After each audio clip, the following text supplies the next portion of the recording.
Welcome back to episode 6 of Starting from $0 in Farming Simulator 25. If you missed the last episode, there's a card in the top right corner that'll take you right there. Trust me, you'll want to catch up because today's episode is absolutely insane. We're now 2 months into our second season and things are looking incredible. I can't believe how far we've come and I hope this momentum keeps building. It's October, 8 a.m. and my morning routine is locked in. First priority, those stones from my stone crusher. They've been working all night and it's time to cash in. But here's where things get interesting. I'm about to make a massive change to this routine later in the episode. More on that in a minute. Next up, water transport to all my greenhouses. These lettuce operations are my steady income stream and keeping them hydrated is absolutely critical. No water means no lettuce and no lettuce means no money. It's that simple. With farm maintenance done, it's time for the real money maker, contract grinding. And let me tell you, October is about to become the most profitable day I've had so far. First contract of the day, harvesting corn on field 64. Now, here's the thing about corn. You need a special header, and I don't own one yet. I could buy one, but since I'm not planting corn or sunflowers for my own fields right now, leasing makes more sense. After leasing costs, this job nets me $2,400. I fired up the leased harvester myself instead of hiring an AI worker. Why? Because I had the time, and every dollar I don't spend on workers is a dollar in my pocket. Plus, with GPS steering assist, it's actually pretty relaxing. The corn harvest went smoothly, and then I switched gears, grabbed my tractor, attached the fertilizer spreader, and headed to my barley field. That extra fertilization is pushing me closer to that sweet 100% yield bonus. These small moves add up to big profits. Next contract. Plowing field 83 for $3,300 after leasing costs. I set an AI worker on this one because something bigger was about to happen. Then it appeared. A soybean harvest contract on field 31 for $7,600. This is exactly what I was waiting for. No leasing fees because I already own the equipment and I harvested it myself to save on worker costs. But wait, there's more. After harvesting the entire field, I transported those soybeans to the selling point and made an additional $3,500 from the leftover crop. That's over $11,000 from one contract when you factor in the savings and bonuses. This is why contract work is so powerful in the early game. Here's a pro tip that most players miss. When I finished the corn harvest on field 64, I didn't immediately return the equipment. Instead, I kept it and looked for more corn contracts. This saved me from paying leasing fees multiple times. Sure enough, another corn contract popped up on Farmland 90 for just under $4,500 plus extra cash from leftover corn. By keeping that leased equipment active, I probably saved myself $800 in additional fees. Small moves like this add up fast. While my AI worker handled the corn on Farmland 90, something beautiful happened. A cotton harvest contract on Farmland 19 for $6,800 after leasing fees. Cotton is where the real money lives in this game. I set another AI worker on this job.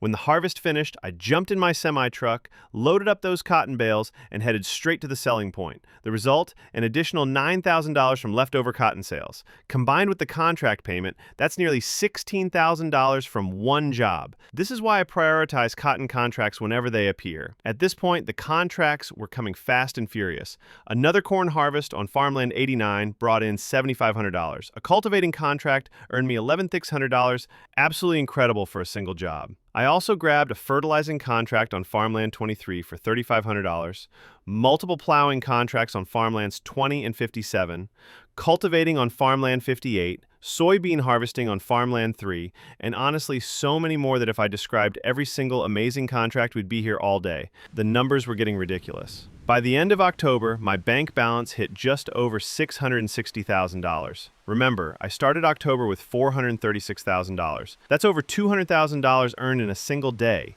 This was absolutely the best day I've had so far. October was incredible, so I went to sleep feeling amazing. But November started with a punch to the gut. I made a huge mistake that cost me serious money. When I woke up, I was immediately frustrated. I forgot to move the egg pallets from my chicken coop, and now my chickens couldn't produce any more eggs. This is exactly the kind of oversight that can kill your momentum in this game, but mistakes happen, and the key is learning from them. I jumped into my tractor, attached the trailer, and loaded up 6 pallets of eggs.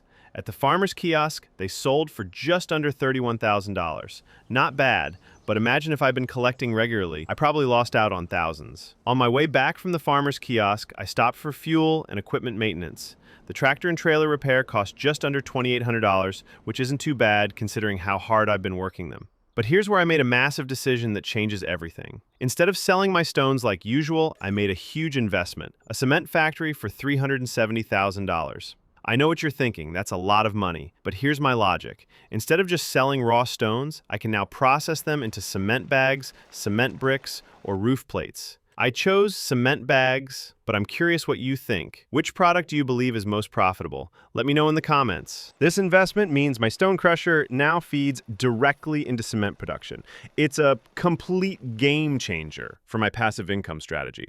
After that rough start with the eggs, November turned around fast. A stone picking contract on Field 77 for $13,500 popped up. And here's the beautiful part. Those stones go straight to my new cement factory. It's like getting paid twice for the same resource. While an AI worker handled the stone picking, a mowing contract appeared for $8,500. These smaller contracts add up, and they keep the cash flowing between the big jobs. With over 10,000 liters of stones collected from Field 77, I transported them back to my cement factory. My production line was officially running. Then came the contract I'd been waiting for. Sunflower harvest on farmland 24 for $20,000. This was massive, so I immediately accepted and set an AI worker on it. After transporting the sunflowers to the selling point, I earned an extra $11,500 from leftover crop sales. That's over $31,000 from one contract when you include the bonus. These big harvest contracts are absolute gold. One contract that had me worried was cotton harvest on Farmland 8. The equipment provided gave me a harvester that makes round cotton bales, but the trailer was labeled for square bales only. I was skeptical, but decided to risk it. Thankfully, the trailer actually supported both bale types, and I managed to transport everything successfully. The leftover cotton sale brought in an extra $8,200.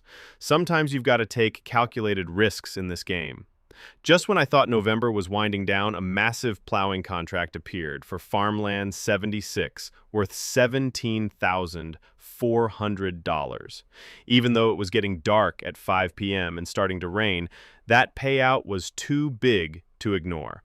I set an AI worker on the plowing job and grabbed a cultivating contract on Farmland 29 while I waited. By 6 p.m., all work was done, it was raining hard, and I called it a day with $511,000 in the bank.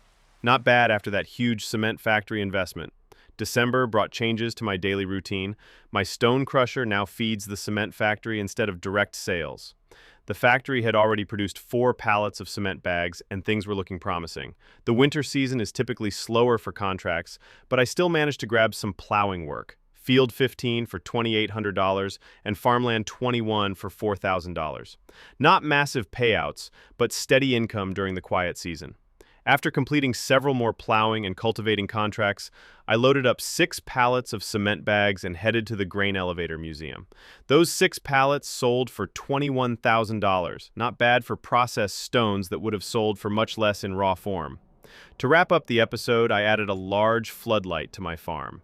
Working in the dark was becoming a real problem, and this investment in infrastructure will pay dividends in future episodes. That wraps up episode 6 of Starting from $0 in Farming Simulator 25. We've gone from basic stone sales to running a cement factory. We've mastered contract optimization, and we're building serious wealth. If you enjoyed this episode, smash that like button and subscribe for more. The previous episode and full playlist are linked right here. Thanks for watching, and I'll see you in the next video where we're going to push this operation even further.